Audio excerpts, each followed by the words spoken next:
ఈరోజు నంది హిల్స్ సంబంధించి రోడ్ ఏదైతే ఉందో దాదాపుగా 10 కాలనీలకు సంబంధించిన ఈ రోడ్ వేయడం వల్ల 10 కాలనీకి సంబంధించిన రోడ్డుకు సౌకర్యం ఏర్పడుతుంది.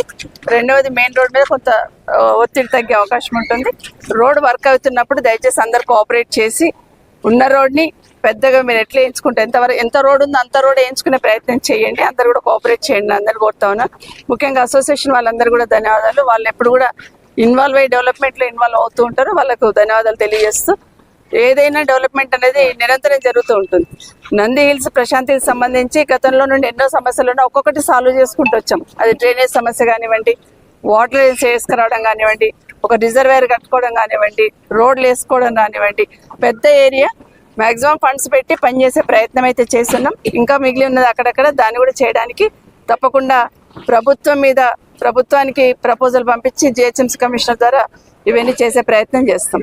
అయితే మన ఏరియాని తీసుకెళ్లి జిహెచ్ఎంసీలో కలిపిన సందర్భంలో మోర్ డెవలప్మెంట్ అవుతుందనే ఎక్స్పెక్టేషన్ ఏదైతే కాలనీ వాసులకు ఉందో అది జరగాలనే కోరుకుంటున్నాను. గతంలో మన మీర్పేటలో ఫండ్స్ లేకపోయినా కేసీఆర్ గారి ప్రభుత్వంలో మ్యాక్సిమం ఫండ్స్ తీసుకొచ్చి, అది హెచ్ఎండిఏ ద్వారా కావచ్చు, లేకపోతే ఇంకో ఫండ్స్ కావచ్చు, మ్యాక్సిమం ఫండ్స్ తీసుకొచ్చి మన మీర్పేట సంబంధించి కానీ బడంపేట సంబంధించి కానీ రూపురేఖలు మార్చుకునే ప్రయత్నం చేస్తున్నాం. ఉదాహరణకి మెయిన్ రోడ్స్ అన్ని కూడా, ఎందుకంటే చాలా కాలనీస్ ఉంటాయి, వాళ్ళకు రోడ్స్ ఇబ్బంది కావద్దనే ఆలోచనతో ముందు మెయిన్ రోడ్స్ వైడ్ చేసుకోవడం జరిగింది. లైట్స్ ఉండేది కదా, అప్పుడు మంచి సెంట్రల్ లైటింగ్స్ పెట్టుకున్నాం. చాలా చెరువులు పూర్వంలో ఉన్న పెద్ద మనుషులు మనకు చెరువులు ఒక బహుమతిగా ఇచ్చారు ఈ ప్రాంతానికి. ఆ చెరువులనంతా కూడా మురికి నీళ్ళతో నిండకుండా ఎస్ఎన్డిపి నాలలు కట్టుకోవడం, అట్లాగే చుట్టూ వాకింగ్ ట్రాక్లు వేసుకోవడం, ఇవన్నీ కూడా ఒక విజన్తో డెవలప్మెంట్ చేస్తున్నాం. కేసీఆర్ గారు ఉన్నప్పుడు ఒక పట్టణ ప్రగతి అని ఒక కార్యక్రమాన్ని తీసుకొచ్చి ఒక విజన్తో డెవలప్మెంట్ చేయడం జరిగింది. కానీ అభివృద్ధిలో ఎక్కడ అభివృద్ధి చేసినా కూడా ఏ ఒక్కరికి నష్టం జరగకుండా అభివృద్ధి చేయమని కేసీఆర్ గారు మాకు చెప్పేవాళ్ళు. ఉదాహరణకి రోడ్ వైండింగ్లో ఇల్లు పోతా ఉంటే వాళ్ళకి నష్టం కలగకుండా చూడాల్సిన బాధ్యత ఉంది. మ్యాక్సిమం వాళ్ళకి ఎవరికి నష్టం జరగకుండా చూసుకోండి అన్నారు. ఎస్ఎన్డిపి నాలలు కడుతూ ఉన్నప్పుడు ఎస్ఎన్డిపి నాలలు వాటర్ ఓంపెట్లుందో అట్లాగే పోవాలని మొండి పట్టకుండా పక్కన రోడ్ల నుండి తీసుకెళ్ళండి, కానీ ఒక ఇల్లు కాంపౌండ్ వాళ్ళు కూడా కూల్చొద్దని చెప్పినారు కేసీఆర్ గారు. ఎందుకంటే దాదాపు ఎక్కడ చూసినా కూడా ఒక ఇల్లు కట్టుకుంటుందంటే వాళ్ళకి వెనకాల ఉన్న పెయిన్ ఏంటనేది తెలిసిన లీడర్ కేసీఆర్ గారు. ఎందుకంటే కష్టం తెలిసిన వాడు కాబట్టి. ఈరోజు వాటర్ లైన్లు వేసుకొచ్చున్నాం. వాటర్ లైన్లు లేకపోతే కాలనీస్లో 8 రోజులకు ఒకసారి నీళ్ళు వచ్చేది. వాటర్ లైన్స్ వేసుకొచ్చి రిజర్వేర్ కంప్లీట్ చేసినాక ఆల్టర్నేటివ్ డేస్ వస్తుంది. అదేవిధంగా ఇప్పుడు ఎవ్రీడే కూడా నీళ్ళు ఇస్తే బాగుంటుందని ఆలోచన చేస్తూ ఉన్నాం. దాన్ని కూడా తప్పకుండా ప్రయత్నం, ఈ ప్రభుత్వం కూడా ప్రయత్నం చేయాలి. ఊరికే ఏది రాదు, దాని వెనకాల ఒక విజన్ ఉండాలా. కాలనీస్ పెరుగుతున్నప్పుడు వాటర్ క్వాంటిటీ పెంచాలి. వాటర్ క్వాంటిటీ పెంచాలంటే ఏరియాకి సంబంధించిన గతంలో ఉన్నది ఎంత, ఇప్పుడు ఎంత, గతంలో ఉన్న ఇండ్లు ఎంత, ఇప్పుడు ఎంత ఉన్నాయని ఆ క్వాంటిటీ పెంచాల్సిన అవసరం ఉంది. ఇప్పటి వరకు చాలాసార్లు అధికారులను అడిగినా కూడా మాకు వాటర్ క్వాంటిటీ పెరగట్లేదు మేడం, వాటర్ రావట్లేదు మేడం, ఏం చేయాలని అడుగుతూ ఉన్నారు. ఈ రాష్ట్ర ముఖ్యమంత్రి గారు మున్సిపల్ శాఖ మంత్రి కాబట్టి దయచేసి ఊరికే మర్జ్ చేసినంత మాత్రం అభివృద్ధి జరగదు. దాని వెనకాల ఒక ఆలోచన ఉండాలి.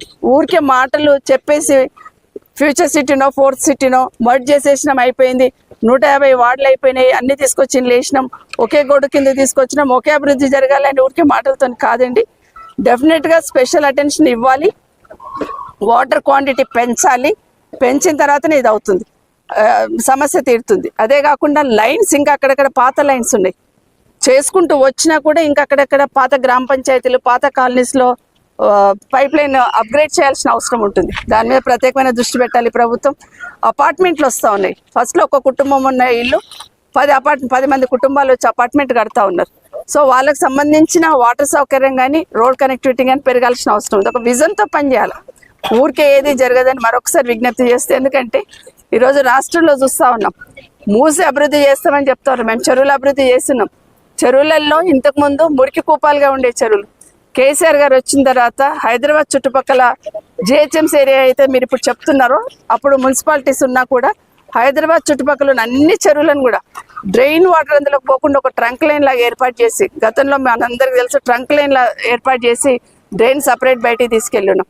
చెరువులలో మురికి నీళ్ళు కలవకుండా ఉండడానికి అనేది ఎస్ఎన్డిపి నాలలు వర్షం నీళ్ళని చెరువులకు పోయేటట్టు చేసుకున్నాం. ఎందుకంటే చెరువులు ఉన్న చెరువులు ఎండిపోతే ఉపయోగం ఉండదు. ఈ కాలనీ వాళ్ళందరూ కూడా వాకింగ్కి వెళ్ళాలి, సాయంత్రం కొంచెం ఆహ్లాదకరమైన వాతావరణంలో వెళ్ళాలనుకున్నప్పుడు ఎక్కడ ఏమి లేని పరిస్థితి. అట్లా చెరువులు చేసుకున్నాం. ఎస్ఎన్డిపి నాలలు కట్టున్నాం. మురికి నీళ్ళలోకి పోకుండా వర్షం నీళ్ళు మాత్రమే అందులోకి పోయేటట్టు కాలనీలు మునిగిపోకుండా సేవ్ చేయాలనే ఆలోచనతో చేస్తున్నాం. మూసీ ఏదైతే ఉందో దాన్ని కూడా బ్యూటిఫికేషన్ చేయాలని గతంలోనే ఒక విజన్తో పనిచేసిన సందర్భం చూస్తున్నాం. కానీ ఈరోజు ఏమైపోతుందంటే గతంలో ఉన్న డిపిఆర్తో పాటు మూసీకి సంబంధించిన డెవలప్మెంట్ గత ప్రభుత్వం చేసినా కూడా దాన్ని కాదని ఈరోజు రాష్ట్ర వ్యాప్తంగా చూస్తూ ఉన్నాం. మూసీ పక్కన ఉన్న వాళ్ళందరూ కూడా పెద్ద పెద్ద అపార్ట్మెంట్స్ కానీ ఇళ్ళు కానీ విల్లాలు కానీ అప్పులు తెచ్చుకొని వాళ్ళు కష్టపడి కట్టుకున్నవన్నీ కూడా ఈరోజు కూల్ చేస్తామనే మాట మాట్లాడుతున్న సందర్భం విన్నా ఉన్నాం. అధికారులేమో ల్యాండ్ అక్విజిషన్, ఉదాహరణ మధు పార్క్ సంబంధించి అధికారులేమో ఖచ్చితంగా తీసుకుంటాం, ఇది కావాలి, మేము గాంధీ విగ్రహం పెడతాం అంటున్నారు. కానీ ఈరోజు మంత్రి గారేమో మాకు అట్లాంటి ఆలోచన లేదు, జరుగుతున్న ప్రచారం అంతా అవాస్తవం అంటున్నారు. మరి మీకు ప్రభుత్వానికి ఆలోచన లేనప్పుడు స్టేట్మెంట్ ఇచ్చిన అధికారుల మీద యాక్షన్ తీసుకుంటారా?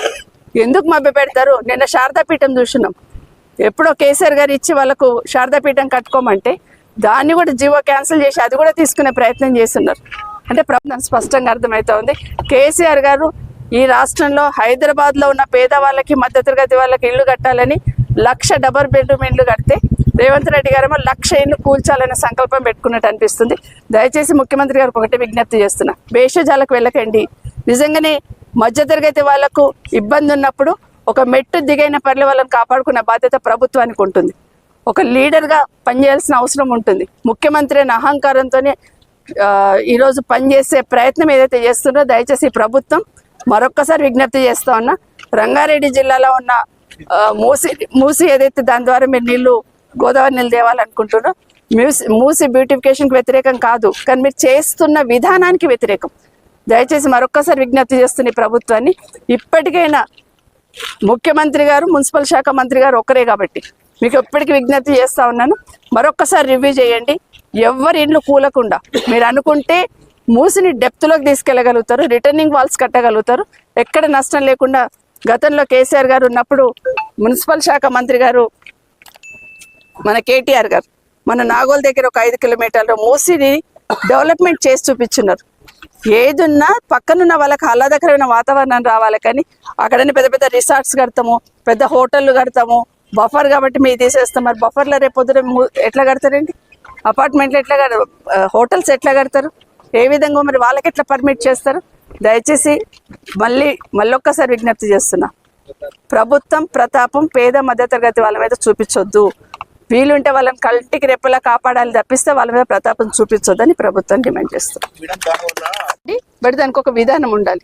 నేను ఇప్పుడే చెప్పాను, SNDP నాళాలు మేము చేస్తున్నప్పుడు కేసీఆర్ గారు మాకేం చెప్పారంటే, వంపు ఉంది కాబట్టి ఇంటి మీదకి వెళ్ళి వంపు పోతుంది కాబట్టి ఇంటిని ఊలగొట్టాలని ట్రై చేయకండి, పక్కన రోడ్లకి వెళ్ళి తీసుకోండి అన్నారు. ఒక విజన్ ఉండాలి, ఒక డైరెక్షన్ ఉండాలి. ప్రభుత్వంలో ఉన్న పెద్దలకు ఒక విజన్ ఉండాలి, అధికారులకు ఒక డైరెక్షన్ ఉండాలి. ఇవి రెండు ఇక్కడ లోపిస్తున్నాం. ఎంతసేపు కేసీఆర్ గారు చేసింది కాబట్టి నేనేదో చేసి చూపించాలా, కేసీఆర్ గారు నిశాన జరిపేయాలనే ప్రయత్నం జరుగుతుంది. ఇప్పుడు మీరు గాంధీ విగ్రహం పెడతారు, వద్దంటలేం. చాలా మిలిటరీ ఏరియా ఉంది, అది తీసుకుని గాంధీ విగ్రహం పెట్టవచ్చు, అపార్ట్మెంట్ కూల్చాల్సిన అవసరం లేదు. ఈరోజు గాంధీ విగ్రహం పెట్టాలనుకుంటున్న రేవంత్ రెడ్డి గారు మరి అంబేద్కర్ విగ్రహానికి ఎందుకు తాళం వేశారు? అక్కడేం తప్పు జరిగింది అంటే అంబేద్కర్ మనం రెస్పెక్ట్ చేయాల్సిన అవసరం లేదా?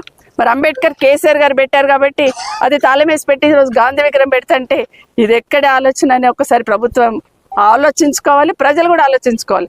ఈరోజు జరుగుతున్నది ఏంటి? ఒక విధ్వంసం చేసే ప్రయత్నం చేస్తున్నారు. అది జరగొద్దంటే ఈరోజు ఎక్కడ చూసినా ఒక సైడ్ వెళ్ళండి, హైడ్రా తరఫున బాధపడ్డ పేదవాళ్ళు ఏడుస్తూ ఉన్నారు. ఖమ్మం వెళ్ళండి, ఇండ్లు తీసేసిండని ఏడుస్తూ ఉన్నారు. ఇక్కడ రండి, మూసిలో ఇండ్లు పోతున్నాయని ఏడుస్తూ ఉన్నారు. హైదరాబాద్ తెలంగాణ రాష్ట్రం నలుమూలలో కూడా ఎక్కడున్న ప్రజలందరూ కన్నీళ్లు పెట్టుకుంటా ఉన్నారు. అంటే ఒక రకంగా తెలంగాణ తల్లి కన్నీరు పెట్టుకుంటుంది.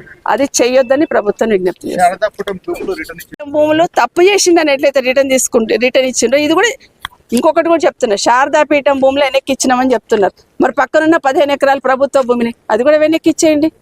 అదెందుకు మీ వాళ్ళ మీద ఇస్తారు? ఆ మైన్ ఎందుకు మీ వాళ్ళ మీద తీసుకున్నారు? ఆ 15 ఎకరాలు కూడా వెనక్కి తీసుకోవాలి ప్రభుత్వం.